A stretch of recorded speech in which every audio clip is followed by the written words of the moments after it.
அட! நம்ம திருவள்ளூர் பக்கத்தில சிறுவாபுரின்னு ஒரு அழகான ஊர் இருக்குதுங்க. அந்த அழகான ஊர்ல ஒரு முருகர் கோயில் இருக்குங்க. இது தெரியாதவங்களே இருக்க முடியாதுங்க. ஏன்னா இன்ஸ்டா தொறந்தாலே நம்ம சிறுவாபுரி தாங்க ஃபேமஸு. ஆமாங்க. நம்ம பாலசுப்ரமணியம் முருகர் கோயில் தாங்க சொல்றேன். சரி செவ்வாய்க்கிழம போனா தான் ஜனமா இருக்குன்னு சொல்லிட்டு வியாழக்கிழம போனா, வியாழக்கிழம அத விட ஜனமா இருக்குதுங்க.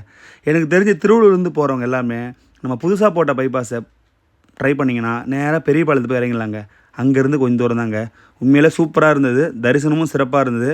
இன்னொரு விஷயம் என்னன்னா, யாராவது அடுத்த செவ்வாய்க்கிழம பிளான் பண்ணீங்கன்னா, 3ஆம் தேதி தயவுசெய்து போகாதீங்க. ஏன்னா, சந்திரகிரகணம் பிடிக்கிறதுனால மத்தியானம் 2 மணிக்கே க்ளோஸ் பண்ணிருவாங்களாம். அதனோட அறிவிப்பு பலகைய நான் லாஸ்ட்டா ஆட் பண்ணி வச்சிருக்கேன். நீங்க லாஸ்ட்டா பாருங்க. அது தெரியும்.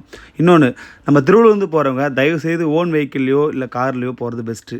ஆனா, தயவுசெய்து சொல்றேன் பப்ளிக் டிரான்ஸ்போர்ட்ட கிடைக்காது. ரொம்ப கஷ்டங்க. உண்மையிலே சூப்பரா இருந்தது. உண்மையிலே விருப்பம் போயிட்டு வாங்க. சக்தி வாய்ந்த முருகன் சொல்றாங்க. நம்மளும் ட்ரை பண்ணி பார்ப்போமே. ஒரு 6 வாரம் தான் போயிருக்கேன். ரொம்ப நன்றி.